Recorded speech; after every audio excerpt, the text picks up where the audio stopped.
Welcome to the final episode of the year of the We Got You Covered podcast. I'm joined by Kenny Matthews. It's state week, and it's another exciting week that we get to enjoy. Yeah, I mean, it's the 17-week grind is about to come to an end. Unfortunately, we'll be jonesing for it in about 6 weeks for more football, but it'll be a long 9 months before we see some real live action again, besides spring, but nobody counts that really anyway, do we? Definitely, and we have 12 matchups. The first 6, me and you will be doing together at Cowboy Stadium, AT&T, on Monday and Tuesday. The small schools, always enjoyable to watch them. And the 6-man 1A Division II state championship preview, we have Motley County, who is 14-0, taking on Strong, the Greyhounds, 14-0. Definitely a legendary coach, a little bit of a rocky start. He left early. Coach Lee left there early, came back, and now they're back in the state championship. And they're taking on a strong Motley County team. Where did he end up going? I was trying to remember. He went to Aquiles, that's and right. He came back 2 weeks later. Yeah, so he had a cup of coffee over there and decided that this wasn't for him. Yeah, I think he decided I want to go back to Strong. Thank you. Yeah. Old Dwayne Lee. He's a hoot. He's a good guy. Can't wait to see him. Yeah, you talk about these two teams. Strong has 4 state championship titles, and their offense, they're scoring 30.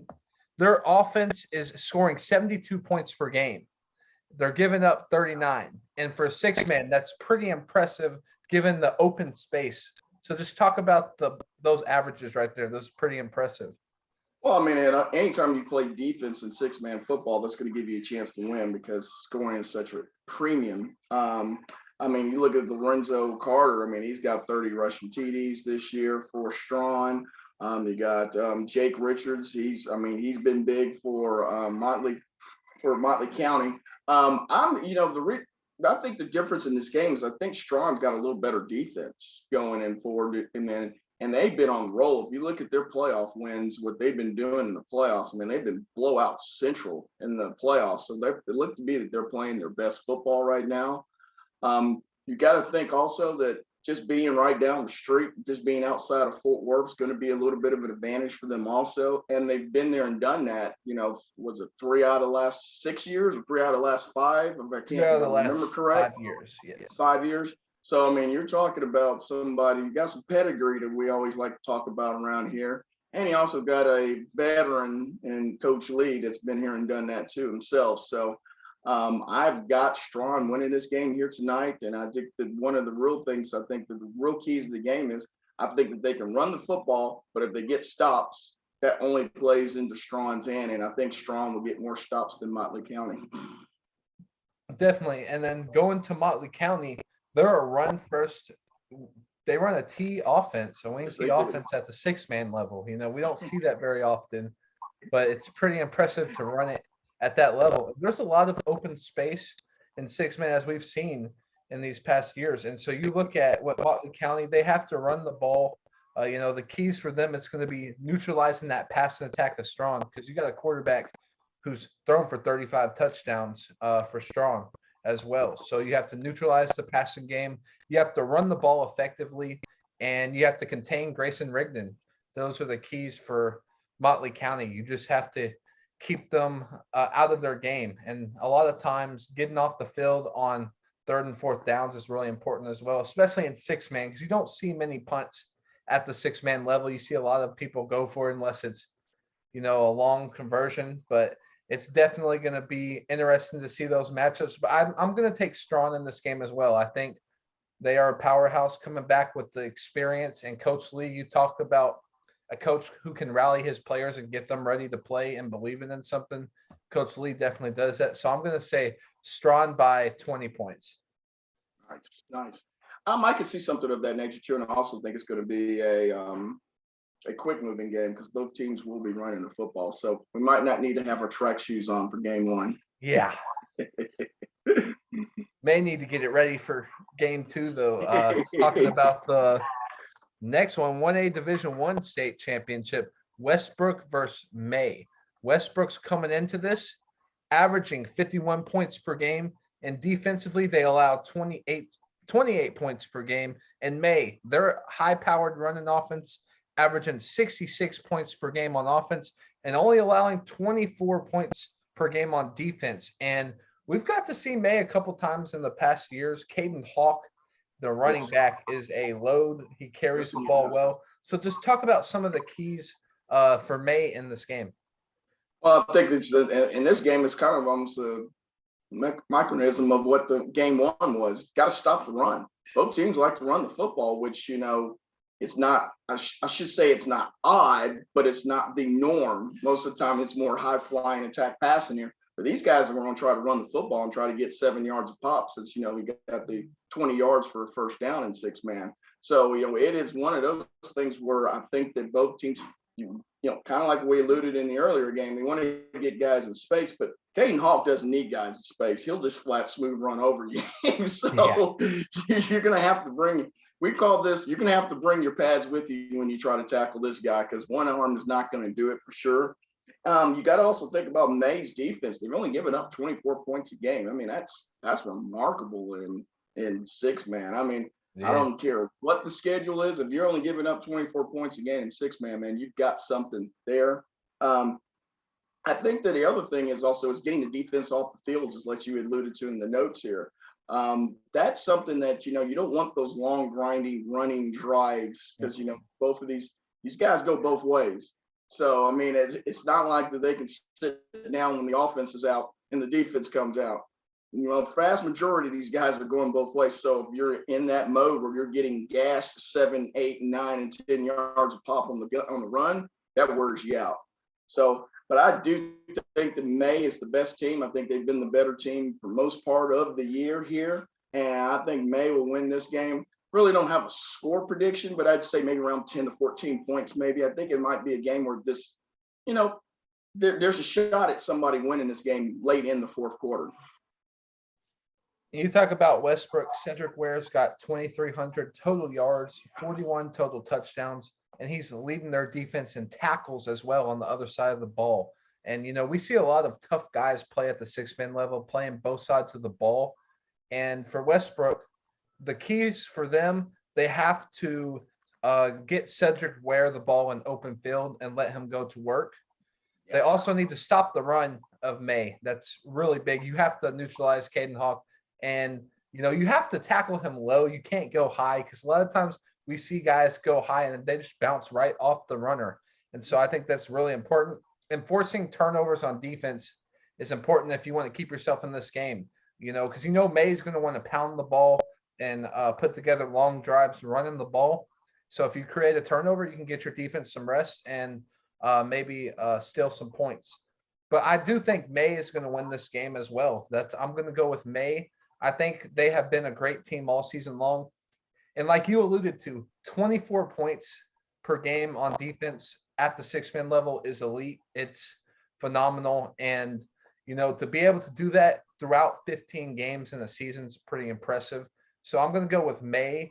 I think it's going to be a track meet. I think we could see 100 points in this game.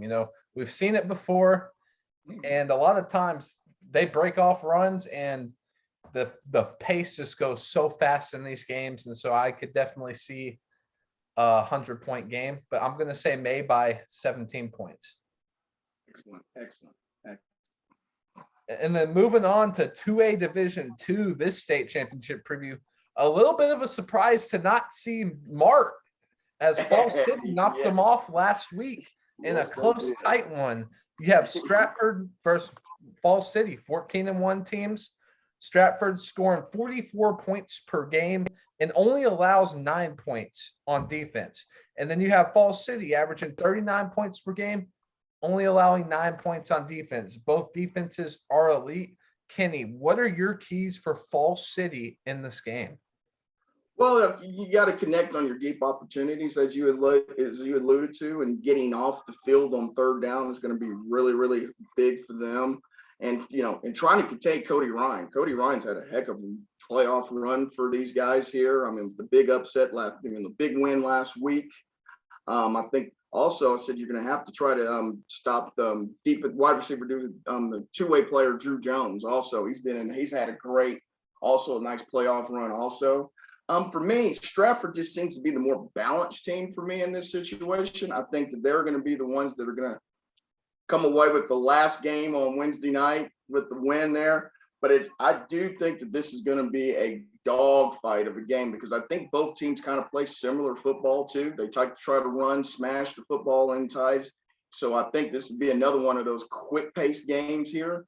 But to me, it's just all about getting stops and turnovers. And I think Stratford will probably get one or two turnovers. That will be the difference in the game. Yeah, definitely. For Stratford, you have to stop Luke Schaefer. He is an athlete, plays both sides of the ball, and he's the kicker. You have to stop him, and you have to be aware on punts. He can take off. He can run. They've done it a couple times this season. And, looking at this game, Stratford needs to stop the run, control the line of scrimmage, and the pace of play. I think that's really important when you look at these games. You definitely have to take advantage of your opportunities. And I think we could see Stratford, celebrating by the end of Wednesday night. I think Stratford's going to win this game. I think it's going to be a dogfight, though. I think both teams give up less than 10 points per game on defense, and that's impressive at any level, just the balance they play with on the defensive side of the ball. So I'm going to say Stratford wins this game, but I think it's going to be close, a single possession game. It'd be funny. You could have an off night on defense and just give up 21 points. But yeah, I think it's going to be a low scoring game. I think it won't be. I don't think it'll be one of those high scoring games at all. I think you'll see a lot. It's first team to 20? I'm going to say 24. I think you see something like 24-17, 24-20, something of that nature. That's what I think. Definitely. We have a lot of entertaining games. And moving on to our 2A Division I state championship preview, we have Shiner 15-0, the Brooks brothers, taking on that scrappy Hawley team. This is going to be a really interesting, intriguing matchup. It's going to be my first time getting to see the Brooks brothers play in person. It's going to be a show. What are the keys to the game for Shiner? What do you think they have to do to hold the hardware up on Thursday? All they got to do is keep doing what they've done since week one. Be the best team in 2A Division II. Division I. It's real simple to me. They've been the best team all year long. They run the football like crazy. Brooks reminds me of, if you ever saw Bud Light Bowl, he was the big old guy that came out at the end and looked like Refrigerator Perry. He just runs over everybody. You look at those runs in the highlights last week, I'm just going, how is that possible that guy could be running that hard and these little guys are trying their best to bring him down? It's just unreal. But it doesn't just stop there. You got DeAndre Ramon on there, the wide receiver for them. Excuse me. No, that's wrong. I'm sorry. You've got his brother, Doug Brooks, the tight end, also for them. Those Brooks brothers, man, I think after last year just mauling through everybody, you got the experience that's in hand right there for them. Averaging 47 points a game and only giving up 7. That's a heck of a ratio, dude. It's a winning recipe. That's unreal ratio to have there. If you get bored by just giving the ball to Brooks brothers, stay bored. Because that's what brought you here. You can do so many things off of the run game for them. I think Shiner takes care of business here, and I think they take care of business big time here. I think they want to go back to back, show everybody that it wasn't a fluke, and I think the Brooks brothers will graduate with another ring. Yeah, I think you look at what they've accomplished in their career. It's just really impressive. The way they run the ball, you got to control the line of scrimmage, got to get your defensive stops. And, Doug Brooks, he plays defensive line as well, and he's a load up front, very physical player. And I think the Brooks brothers are going to head their careers on the high top, on the mountaintop with the victory, big time. I'm going to take Shiner. I'm looking forward to seeing them in person for the first time. You get to see all these highlight videos on Twitter of them and just mauling people. It's going to be. I'm ready to see Doug Brooks in person. I hear he's a load, and it's definitely going to be a really exciting matchup. You think he's a nose guard, but then you see the agility and you go, wow. Yeah, he's something else. I think looking at what these teams have done, what they've accomplished, you look at Hawley, they're a team coming in with a lot of potential. They're scrappy, and they've scrapped their way to 15-0. They're worthy opponent. But I do think, for them, if they want to have any chance in this game, Kaysen O'Shields and Deontay Ramon, they're going to have to get them going on the outside. They're going to have to stop the Brooks brothers on defense, win the trenches, and connect on those downfield passes because it's big. You got to have big plays to beat this team. I think you made an excellent point on your last point there. They have to take advantage of those chunk plays. I do think that they need to make it, and they need to win the turnover battle here. I think Shiner could still lose the turnover battle game in here and still win. I think it's the exact opposite for Hawley. I think if they lose the turnover battle, they could lose and it could be a train wreck. Definitely. I think you have to take your chances, but you can't let the game get out of hand early. A lot of times when we see a blowout, the game just gets away from the team early. And at the lower level last year, there were blowouts, but teams came back late in the third, fourth quarters. And I don't think it's going to happen in this game. But moving on from 2A Division I, we're going to work our way up to 3A Division II. You have Franklin versus Gunner. Franklin lost a thriller to Canadian last year in the state championship. Came back from 21 points down and almost beat them. Canadian scored with like 15 seconds left in the game. And Gunner back where they belong, back in the state championship. They've been impressive. I mean, you talk about Hudson Graham and Ethan Sloan. Those are guys who have just been dominant the past 2 years. Just talk about what your keys of the game are for Gunter. Well, and Gunners, I mean, they're even excelling in the special teams area. You got the kickoff return last week, and their big win over there at Gunner. It's been slowly. I hate to say this, but it just seems like they go unheralded every year. They're part of the Metroplex, but nobody talks about them. I got to see them earlier against Pilot Point when they pretty much took care of Pilot Point at Pilot Point earlier this year. Obviously, you got the Texas Tech commit and quarterback there that's been all world for them. And the other thing with Gunner, it seems to me that he keeps saying that is they stay healthy. I mean, that's another thing that I think Coach Fritchie does not get enough credit for them guys. But you're talking about trying to, stop that running attack for Gunner, man, and that is not an easy chore at all. So I do think, though, is one of the things with Gunner. Gunner hasn't been in a dogfight yet this year. No, they have not. That not. And so you could get them midway through the third quarter or start of the fourth quarter, and it's a one possession game. Sometimes that could break a team's moxie a little bit because they're used to sitting on the sidelines drinking Gatorade at this point in time. Yeah. And now they realize that these are pressure points here. Now Gunner's been here to the state. I believe it's three. I think it was 3 out of the last 5 also for them. Yes, one state in 2018 or 2019. I can't remember which one it was. Talking about experience and pedigree, Gunner's full of that. So it's going to be a tough task, but I do think that they need to be tested, and it would be nice to see if they get tested in the championship game to see what Gunner's really all about at times. Well, Franklin last year, they have some guys coming back that lost in that championship game, a bitter taste. Sometimes you just get motivated. You have a chance to beat top team at that level in the state. And so I think you're looking at Franklin, Bryson Washington, just a sophomore. Yeah. So he had 147 yards last week. You look at what he's been able to do. He's been their best rushing attack as a sophomore this year, as well as Malcolm Murphy. He's a game changer. He's been phenomenal all season long for them.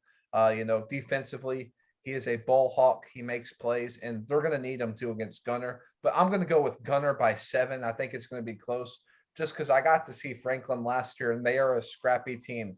They're a team that really loves to dig deep and play gritty. So I think they're going to give Gunner a battle. I think they're going to throw some trick plays at them. They like to do that. I think all the tricks are out of the bag when it comes to state. And sometimes there's plays you haven't ran. and you save it for that moment. So I'm still going to go with Gunner. Ethan Sloan's been phenomenal. I don't think he gets as much credit as he deserves. He's just a phenomenal talent. He's been great. We've got to watch him the last 2 years, and he's still got another year left. I mean, it's just crazy. It seems like some of these guys are veterans at the high school level. They've been playing forever. And Seems like so, they've been there 5-6 years. and so I'm gonna go with Gunner. I think they win by 7. I'm going to go with Gunner also on this one. I'm going to say probably by 10 points or so. I think they're the better team. They've been,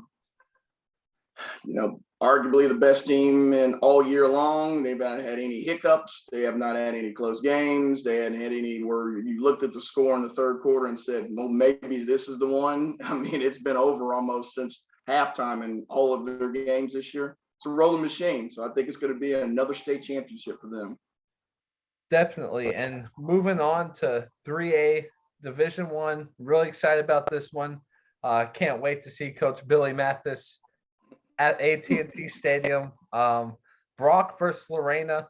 You have Brock giving up 13 points a game, scoring 51 points per game.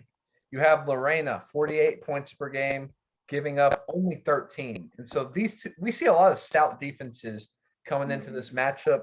Kenny, what do you think the key is to this game for Brock? What do you think they have to do to put themselves back in that championship position? They just got to stop the run in this game. I mean, it's real simple for them. They got to stop Wilson, Moody, and Jones. I mean, if they are able to stop those, their running attack, they will win this game handedly to me. I think that is a key for them. I mean, Lorena's running backs are Micah and Hanson. They both have 20 TDs apiece this year. I mean, that's a lot of end zones for 22 Yes, people. It is.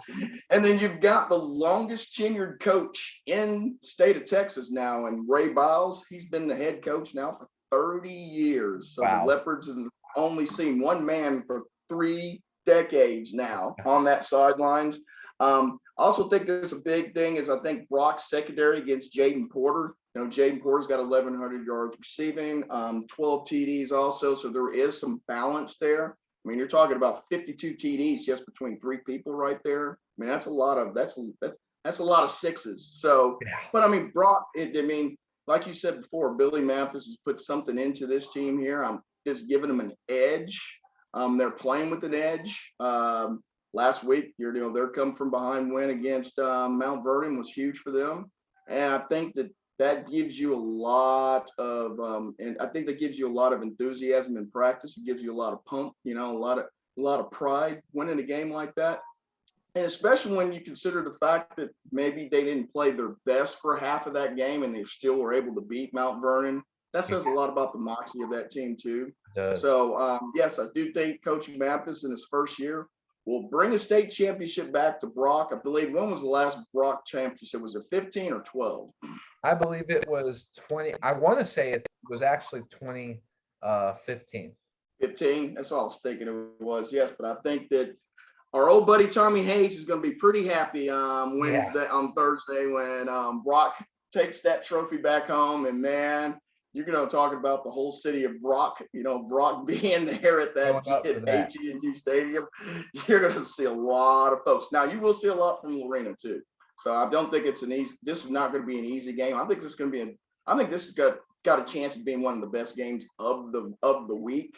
I'm going to say something of the nature like 28-24 Brock. I think the best game the past 3 years has been this 3A Division 1 state championship, especially last year. It was a great game. And you look at Brock versus Lorena. I have 2 words: Cutter and Tutter. The running backs for Brock. A heavy dose of those 2 backs. Tutter is just a sophomore. Cutter is the veteran, 2,600 rushing yards on the season. And Tyler Moody, he's the guy that makes the offense go. Fiery. Quarterback, makes big plays, and they're not known as a passing team by any means, but they can air it out. And I think you look at the weapons he has on the outside and that tight end, Nathan Jones, the Minnesota commit. they can run it, they can throw it, and they're deadly. But I do think it's going to be a close one. I think you look at Lorena, 2 running backs with 20 touchdowns. You got to stop the run if you're Brock. And that's something they're going to have to, defensive line is going to have to get penetration in those gaps, maybe run some stunts. I noticed last game we saw with Brock playing, they like to run some stunts. So I think it's going to be really important for them to do that. But I'm going to say Caden Matthews is huge in that aspect. as well. Caden Matthews has to have a good football game for Brock to win. Yes, defensive line, he's going to have a tall test to that offensive line for Lorena has some pretty physical players. And so I think you look at what Brock's defensive line, they're going to have to get penetration, clear that gap to let the linebacker come up to that next level and make the play. That's going to be the key. You can't let the offensive line of Lorena work to the second level and block your linebackers because they're going to add to those 20 touchdowns that they have each if they do that. But I think Brock wins in a close one. I'm going to say 27-21. I think somebody misses an extra point. And I'm going to say Brock by 6. Nice. And so moving on to 4A Division 2, we have a very interesting matchup coming here. China Springs versus Gilmer. This is a really interesting matchup. And you look at a lot of people talking about this game. People are picking China Springs. A lot of the media, the Texas high school media mafia, is taking China Springs. Kenny, we got to see Gilmer last week. Their defense is stout. What do you think the keys are for this Gilmer team? Well, I think that one of the things would be is to keep the Buckeyes in check. I think China Springs defense. I have to try to shut down Llewellyn and Brandon Tennyson, which is not easy to do. But both teams got an attacking defense, which I think will lead to some big plus plays. But I also think that you can beat an attacking defense where you give up some big plays also because you either over pursue or you over blitz. I think that the key to me is can Gilmer shake off that horrible beatdown they got last year by Carthage in this game? I mean, to be up 14-0 in the championship game and then to give up 70 unanswered points after that, that's still got to be a miracle. That's got to be a nightmare to have to try to overcome. Definitely. So you're coming back and revisiting a car wreck that you were just in the same. It's like going back to the intersection of the car wreck that you were in before. And you're taking on a team that beat Carthage as well. Yes. And I think China Springs has been just on a superior role. Their defense has been extraordinary here. Major Bowden, their quarterback, has played extremely well for them. Isaiah Williams, Williams is he has been just a bruising back. He also plays some wide receiver. The defensive line's got, I love this, Dotson X-Line is his last name. And he's all over the place. I mean, I think that I really went back and forth on this a lot, and I've tried not to be a creature of habit just because I saw Gilmer 4 days ago and say, yeah, that's the team I'm going to take.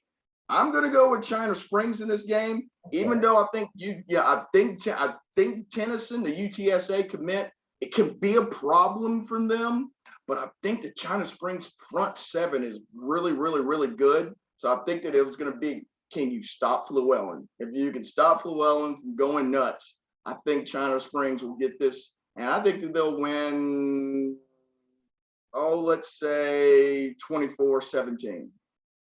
Yeah, I think it's going to be a close game, but you look at Gilmer, that offense really didn't get much going. Salina's defense stifled them. They played well, but Brandon Tennyson has almost 4,000 yards passing on the season. He has only thrown 4 interceptions, but I think the key to this game is the running backs for each team. Ashton Haynes for Gilmer, he had 2 touchdowns last game, 60 or so yards, but I think the key is Rowan Llewellyn's going to get taken out of this game at some point. You have to think China Springs is going to play a safety over to that side. You have to think they're going to give that corner help because I would not leave Llewellyn one-on-one on the outside. He's able to win those battles. He was unguardable last game. That's a huge reason why they won that game is he was able to convert on those big third down plays. And Brennan Tennyson, he can air the ball out, but they struggled last week. And I want to see them get that going. But if they struggle, can that offensive line power Ashton Haynes to a big day? I think that's the key. As well as for China Springs, you talked about Williams, their running back. I think Major Bowden, he's a dual threat quarterback. You're going to have to contain him. If you can take him out of the game, Williams is going to become a huge factor. So I think the secondary guys for the teams are going to have to step up because at some point you're going to be called on to make a play. I'm going to go with the Buckeyes of Gilmer. I think after last year, I think they avenged their loss. I'll say I think it'll be a little more high scoring. I think it'll be 31-27. I think we'll see some really tough defense, some big plays. I think Gilmer wins by 4. The Buckeyes are playing great defense, and I'm going to go against what all the spread is saying. I'm going to go against the China Springs pick. And Gilmer hasn't let me down yet this season. We'll see. I'm pulling for Tennessee. Think he's a great player. And UTSA, talk about the recruiting job to get a quarterback like that. He's playing great. So I'm going to say Gilmer wins this game. And so moving on to 4A Division 1. Wow. Stephenville, 15-0. Austin, LBJ, 15-0. This is one of the more intriguing matchups, in my opinion. You've got to see Stephenville play. Just talk about what the keys for them is in that offense. Well, their offense, to me, they rely a lot on Lambert. He carries obviously the loop there for them. He can make plays out with his feet. He definitely can make plays with his arm. I would like to see them run the football a little better. That would make me feel a little better if they could. The game that I saw against Melissa, that was kind of a struggle at times for them to run the football without, Lambert getting the, out of the pocket yards. Also, I do think that Stephenville, though, they've had one of the best combinations going there with Lambert to Eakin. You've seen the last few games that Eakin has had for the wide receiver spot, man. He's been just going up and getting balls. He's getting downfield. He's getting behind DBs that are double teaming him. He's been a force. So you like to see that, I think they're going to try to take Eakin out of the game. And if they do, that means you're trying to put 2 people on him. That's going to leave Lambert to get a lot of free yards once he gets past the line of scrimmage. So I do expect that. I also think that their linebackers for Stephenville, Corbin Poston and Reese Young, man, they're studs. And I think that they can contain Cedric Alexander. They're do everything or quarterback but I just don't. I'm not quite. I'm going back and forth on this one. I just haven't really decided. I picked Stephenville in the Fort Worth Star Telegram, and I just don't know for certain there. But they're going to have some problems, The quarterback Oster Gordon III, man. That lefty gunslinger he can go. So that's going to be a headache to try to keep him contained in the pocket. You got Trent Leary, the wide receiver, defensive back. He's very good on both sides of the football. I'm going to say Stephenville narrowly wins. I'm going to say maybe more or less. I'm going to say maybe like 31-28. I think that Lambert will make just enough plays to keep them off balance. I think Eakin will get a touchdown in this game. And if they can just find a way to run the football, I think Stephenville will win this game. Talk about offensive powerhouses. Stephenville, 40 points per game. Austin LBJ, almost 50 points per game. Yeah. But they do give up 22 points per game. Stephenville only gives up 14. And you talk about what Stephenville's done this year. You talked about Eakin. He's a phenomenal receiver. But I think the key to the game for Stephenville, you talk about Corbin Potson, defense linebacker. He has to play big. And I think it's going to be important for them to – you talked about Gordon, the quarterback for LBJ. You got to keep him in check. And I think Potson, you'll see him spying him, I believe. I think, they could do a quarterback spy. Potson can cover a lot of ground. He's a really dynamic player. But looking at LBJ, they've had a phenomenal year. Cedric Alexander, the running back. He's been phenomenal all season long. I like what I've seen from him. I've seen some Twitter highlights from him and just looking up, preparing for this preview. I think you look at what he's done this season, it's been impressive. I think he's the key. And Trent Leary, wide receiver and DB for LBJ. If he can get open, and make plays, that's going to open up the run game as well because they're going to key in on the pass game and you can kind of keep the defense off balance. But I also think defensively, he's a ball hawk and he can make plays on the outside. So I think it's going to be really important for them to make plays. I'm going to go Austin LBJ. I think they have the magical. We've talked about teams of destiny, and it seems like they're a team of destiny. I'd say they win. I want to say it's going to be a little. I think they stop Stephenville and hold them to 24 points. I'm going to say LBJ 28, Stephenville 24. I think LBJ's had a phenomenal year, and they're going to get it done this week. And now we're moving on to 5A, Division II. The South Oak Cliff Golden Bears taking on Liberty Hill, probably one of the more highly anticipated games around this area. You talk about a team of destiny. South Oak Cliff looks like they are a team of destiny. When you mentioned South Oak Cliff, the only thing you have to really mention is just speed. They've got loads and loads and loads of speed. Kevin Jennings, their quarterback's got speed. Quallen Farmar got speed. DeAndre Hollywood's got speed. Reese and Matthews got speed. It's an abundance of speed, but they also mix that in with a big offensive line also. Yeah. One of the best. So, so when you can able to have that kind of a speed difference and a big offensive line, man, that's a hard out. You got Reese and Matthews both got 11 and 10 receiving TDs respectively. Hollywood and Farmar, they got over 1,000 yards and 16 TDs apiece. So they're just spreading the wealth there. So you really can't lock in on one, because if you do, you're going to leave yourself exposed on the other side.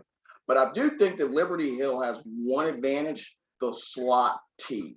You don't see the slot T at all. It's hard to prepare for. You have to be disciplined. And for a team that likes to attack as much as South Oak Cliff does, you can get yourself fundamentally wrong in a lot of places and give up some big plays just because you're not staying home or controlling your gap. It's going to be very hard for you to play team discipline defense. It's going to be it's going to be a test for Jason Todd, for old Mr. Todd, to try to get his boys to say contain instead of get uphill all the time. So I think that fundamentally that gives them a Liberty Hill a big advantage. I think that's to offset the speed in the offensive line. As much as I think that that's such an advantage for South Oak Cliff, running this slot T by Liberty Hill the way they do it and the way they execute it, I think that's the huge advantage for them. But I do think South Oak Cliff's going to take care of business in this game. I can see this getting ugly. I can see this being a 41-20 type game. I think the Golden Bears, you mentioned it before, team of destiny, talking about reinvigorating a community. You're going to see a ton of people at that first game on Saturday. I believe they play the first game on Saturday, I believe, at 11 o'clock. And you're going to talk about a full Jerry World. It's coming because, man, South Oak Cliff record breaking. Yeah, they're headed there. And think about this. Duncanville plays after them. So you're going to talk about a full stadium. It's going to empty out, unfortunately, when Denton Geyer and Wesley play the last game on the night. But yes, I do. I have South Oak Cliff big in this game. I think Liberty Hill have no answer for the athleticism. Yeah, you talk about South Oak Cliff, 47 points per game on offense, but I think that defense, to me, 12 points per game. That defense is full of Division I players on defense. You have Kyron Chambers, the DB. He decommitted from Arizona and committed to TCU this week. That's a big get for Sonny Dykes and that TCU crew. It's been phenomenal. But you also talk about DBs and linebackers. But I want to talk about that offensive line for a second. They averaged 317 pounds up front. I think there's maybe 2 offensive lines I have seen at the high school level average that weight. And one of them won a state championship. The other lost a state championship. So I think you look at Breon Brooks, the junior for South Oak Cliff. To me, he is one of the best linemen I have ever seen at the high school level. He is dominant, nasty, physical, and he punishes you. He lets you know, kind of like we saw Duncanville's offensive line on Saturday, punishing. So I think you look at South Oak Cliff defensively, their DBs are going to have to play nasty this week. You got to do your job. There's 3 different ways this ball could go. You have to do your job. And I know a lot of times when you play that slot T, you have to focus in. Somebody has to take the quarterback. Somebody has to take the running back, and somebody has to take the wing. You have to do your job. And if they can do that, they'll win big. They're just too athletic. They're too physical, too athletic, too many weapons to contain. I don't think Liberty Hill can keep up with them on the defensive side of the ball, just that speed. So I'm going to say South Oak Cliff. I'm going to say 49-20. I think it's close early, but I think they win by a lot. And so I think South Oak Cliff is going to represent Dallas ISD and bring home a championship to that community. And I would love to see that. Definitely the scene after the game in Dallas, for sure. It's going to be a lot of excitement if they bring that ship home. Boy, it's going to be one huge party in Oak Cliff if they win. Yeah. Yeah. And so moving on to 5A Division I, we have it seems like another team of destiny here in 5A Division I. College Station's been phenomenal all season long. But you look at what College Station's done, they're going to play a pretty physical Katy Paytown team that took a team to the woodshed last week, 73 points in the state semifinals, taking a team to the woodshed. I think this has potential to be one of the best matchups of the weekend.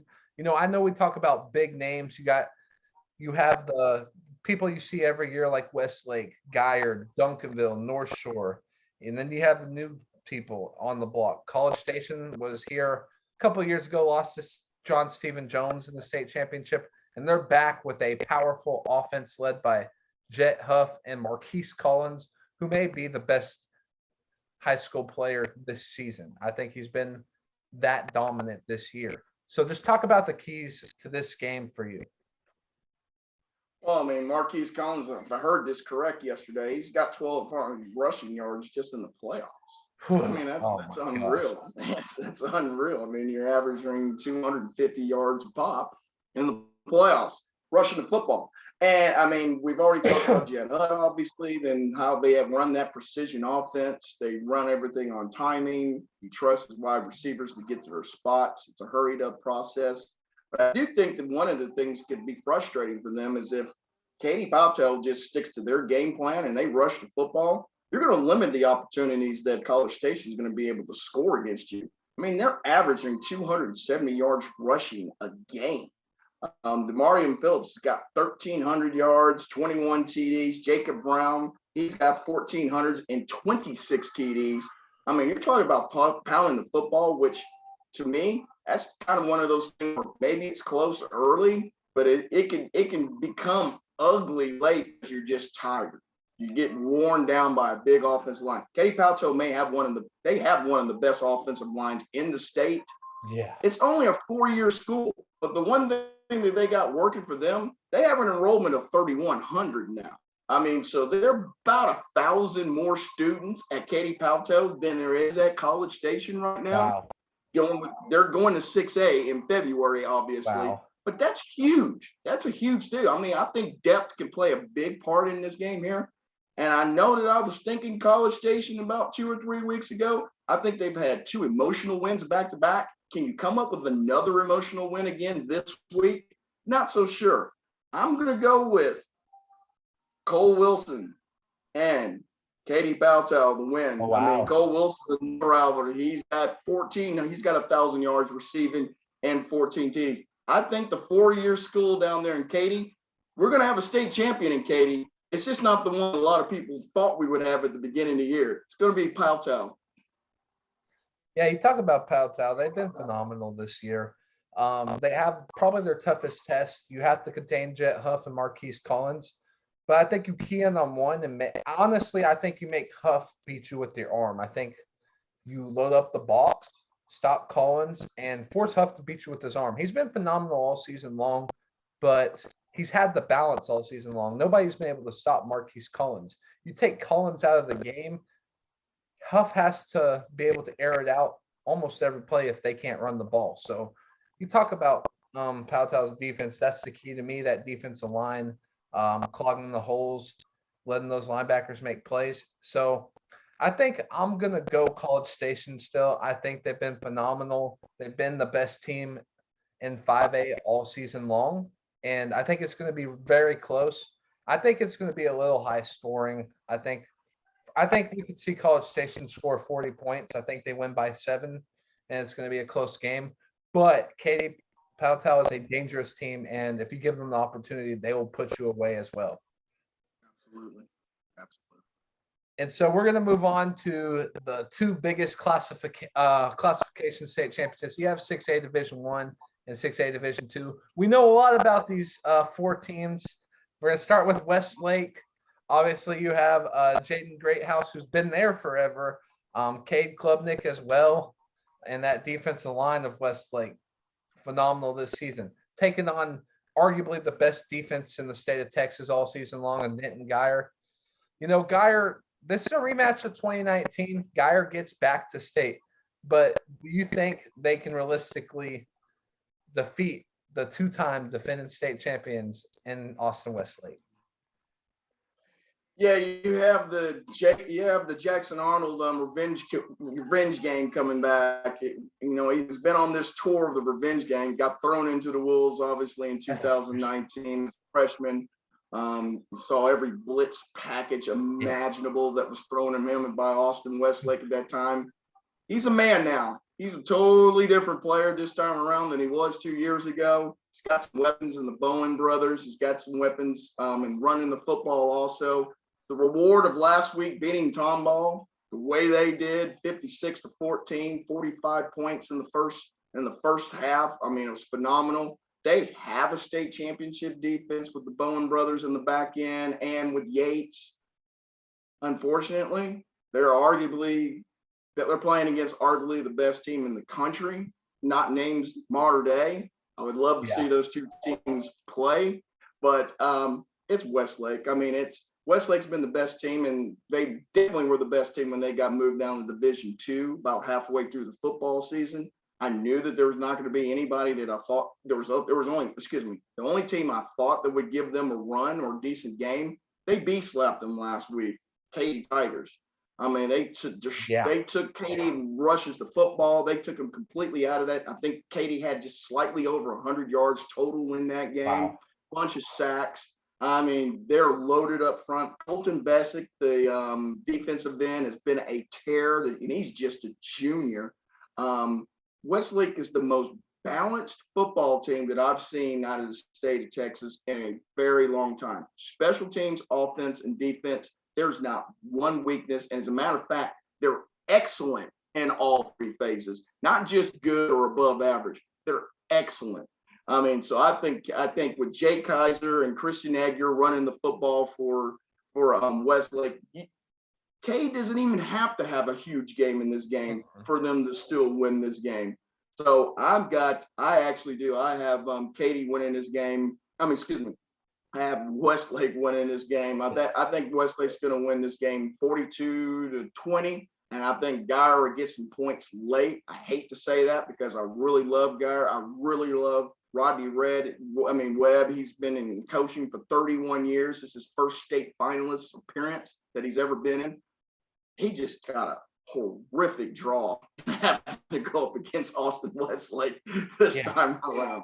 I mean, it's a bear. I think Austin Westlake has been the best team in the state of Texas before we even put the pads on. And the last 15 weeks, they have not told me that I was not wrong with that assessment. Yeah. Second time in 3 years we'll see this matchup, and it's going to go a lot like the first matchup. Geyer didn't get anything in that matchup, and I don't see them getting any offense going. That defense for Westlake's been phenomenal, but Cade Klubnik, Jaden Greathouse, that connection's been going strong for a long time now. They're looking for their third straight state championship. I think Westlake wins big. I think we could see, like you said, 42-20, 49-20, around that vicinity. Geyer's been phenomenal. The Bowen brothers are fantastic. That defense is the only shot they have, to me, of keeping them in the games. Their offense, it would be great if they proved me wrong. Jackson Arnold, you talk about a revenge tour. He's been great. And I just think Westlake's too much. They have too much ammo and they're loaded up. And I think Westlake repeats. Todd Dodge retires with his 9th Yeah. state championship. Not bad. Not bad at all. And, talking about someone trying to get that elusive state title in that next matchup, Duncanville, North Shore, Part 3. Reginald Samples had some shots with a couple of different schools to get that elusive title. And third time around, Duncanville, North Shore. North Shore has what they believe is a guy who can do what Demetrius Davis did. He's a freshman quarterback, just phenomenal at the 6A level to be playing in the highest classification in Texas high school football and dominating. This matchup, to me, I think this could be better than the first matchup. I'm really excited about this matchup. You have Denver Harris on the other side of the ball for North Shore, 5-star DB, matching up with those receivers of Duncanville. And then you have the defensive line of North Shore and the offensive line. That's the biggest matchup to me of the game, because we saw last week, Duncanville doesn't take many deep shots. They took one deep shot and connected on it, but, they'll have to take more, won't they? Yeah. Well, this game, I told somebody today, you can put all rosters in the middle of the field and just split them in half, because both teams, they're big offensive line, big defensive line. Mobile quarterbacks, yes. Athletic wide receivers, yes. What do they want to do? They both want to just absolutely force the football down your throat by running in between the tackles. Both teams. Quarterbacks make plays outside the pocket. It's same color jerseys. It is they actually play. And I think that the key to this whole game here is, yes, Demetrius Davis did win a state championship as a freshman. That's not the norm. That's something that just happens.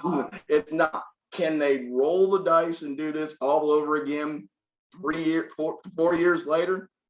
Not so sure. Not against this Duncanville defense this time. If the front seven of Duncanville plays like they did last week, with an edge they had from the opening kick to the end of this game, I think finally, and for sure, for once, there will not be a gut-wrenching loss for Reginald Samples. He will actually finally be able to hoist that trophy over his head and be able to put all these whispers and all this snickering that's been going down, because no man in this high school football has had more gut-wrenching losses than Reginald Samples with a high-end program year after year after year after year. I think he gets this one because I really do think the pressure against an inexperienced quarterback is never a good recipe. Now, I do know that they're going to try Coach Key is going to try his best to get, his quarterback settled into the game. I know they're going to really try to run the football. I know they're really going to try to do a lot of short passing, which is fine, because I think Duncanville is going to do the same thing also. Yeah, they're going to really I think they're going to rely on Malachi to try to really pound the football also. Yeah. But Duncanville, the freshman wide receiver who's really emerged here in the last half of the season, Decorian Moore.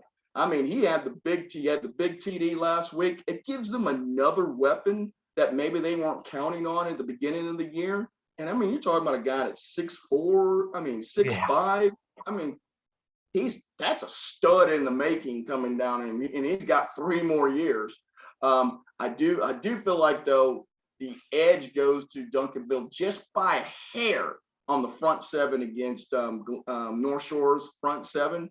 But I expect this still to be a dogfight. I don't think this is going to be one of those high-scoring games at all. I say the team that gets the 21st wins this game. Yeah. I really think that that's how it's going to be.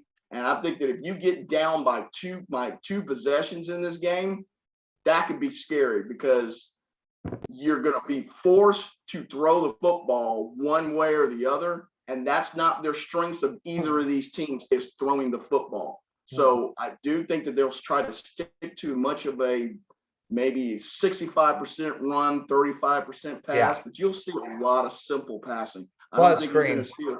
Yes. And I also think that the offensive line against Duncanville's offensive line against North Shore, as you said before, that offensive line last week was about as physical as an offensive line I've seen on the high school level in a long time. I mean, people say, well, what happened? I said, it's not a matter of what happened. The physicality of both sides of that line of scrimmage, that they shut down any game plan that South Lake Carroll had because they had no time to run a game plan at that point in time.